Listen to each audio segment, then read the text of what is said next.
Hey welcome to another video guys ఈరోజు ఈ వీడియోలో ఈ నార్మల్ లైట్ ని స్మార్ట్ లైట్ గా మార్చేద్దాం. అది ఎలా అంటే ఈ ట్రాన్స్ రిజిస్టర్ తో మన స్మార్ట్ లైట్ గా మార్చేద్దాం. నాకు అర్థం కాలేదు sir. So already guys video start చేసే ముందు మన ఛానల్కి ఎవరైనా కొత్తగా వస్తే సబ్స్క్రైబ్ చేసుకోండి. సో ఇప్పుడు మనం వీడియో స్టార్ట్ చేసేద్దాం.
సో ఆల్రైట్ గైస్ కంప్లీట్ అయితే చేసాను.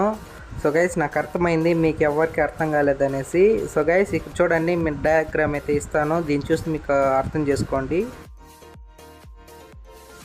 సో గైస్ ఇప్పుడు మనం దీనికి ఛార్జింగ్ పెట్టి చూద్దాం అసలు ఛార్జింగ్ ఎక్కుతుందో లేదో. సో గైస్ మీరు చూస్తున్నారు కదా, లైట్ అయితే వెలుగుతుంది అంటే ఛార్జింగ్ ఎక్కుతుంది అనమాట. సో గైస్ ఇప్పుడు ఇది ఎలా పనిచేస్తుందో ఇప్పుడు మనం టెస్టింగ్ చేద్దాం. So time to test. So guys ఇప్పుడు నేను ఈ లైట్ని అక్కడ ఎల్ఈడి లైట్కి అయితే ఫిక్స్ చేస్తున్నా. సో గైస్ మీరు చూడొచ్చు, సోలార్ వైర్ అయితే మనం ఎక్స్ట్రాగా సాల్డరింగ్ చేసుకున్నాం, ఎందుకంటే అక్కడ ప్లేస్ అయితే సరిపోలేదు. సో గైస్ ఇప్పుడు మనం ఈ సోలార్ని అక్కడ ఎల్ఈడి లైట్కి అయితే ఫిక్స్ చేయబోతున్నాం. అక్కడ ఫిక్స్ చేసిన తర్వాత ఎప్పుడైతే కరెంట్ పోతుందో అప్పుడు ఆటోమేటిక్గా లైట్ అయితే వెలుగుతుంది. సో రండి ఇప్పుడు దీన్ని ఇక్కడ ఫిక్స్ చేద్దాం.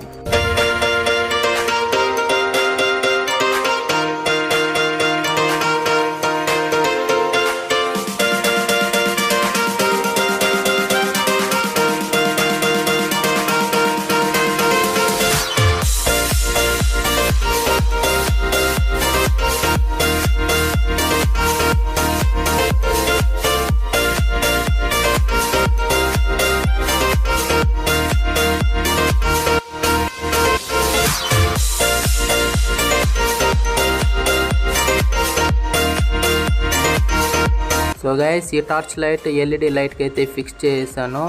సో గైస్ ఈ సోలార్ వచ్చి ఓన్లీ సెన్సార్ బదులుగా యూస్ చేశాను. ఎప్పుడైతే కరెంటు పోతుందో అప్పుడు ఈ టార్చ్ లైట్ అయితే వెలుగుతుంది. మళ్ళీ ఎప్పుడైతే కరెంట్ వస్తుందో అప్పుడు ఆటోమేటిక్గా టార్చ్ లైట్ ఆఫ్ అయిపోతుంది.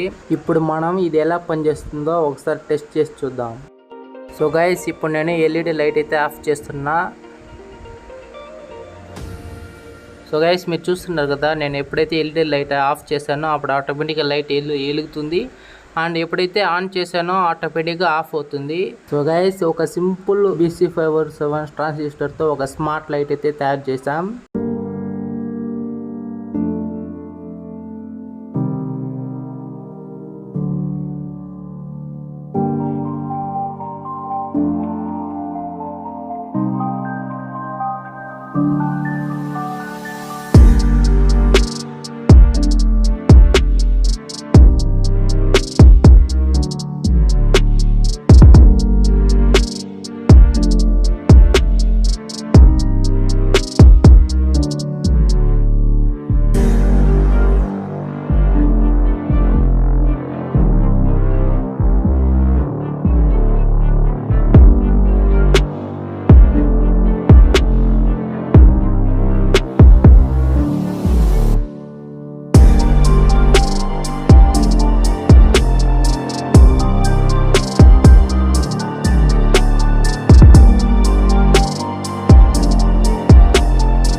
సో గైస్ ఈ వీడియో ఇంతే గైస్. వీడియో నచ్చితే లైక్ చేయండి అండ్ మన ఛానల్ ఏమన్నా కొత్తగా వస్తే సబ్స్క్రైబ్ చేసుకోండి. మళ్ళీ నెక్స్ట్ వీడియోలో కలుసుకుందాం. Okay bye. ఈ ఆల్కి చాలు ఎక్కువైపోయింది.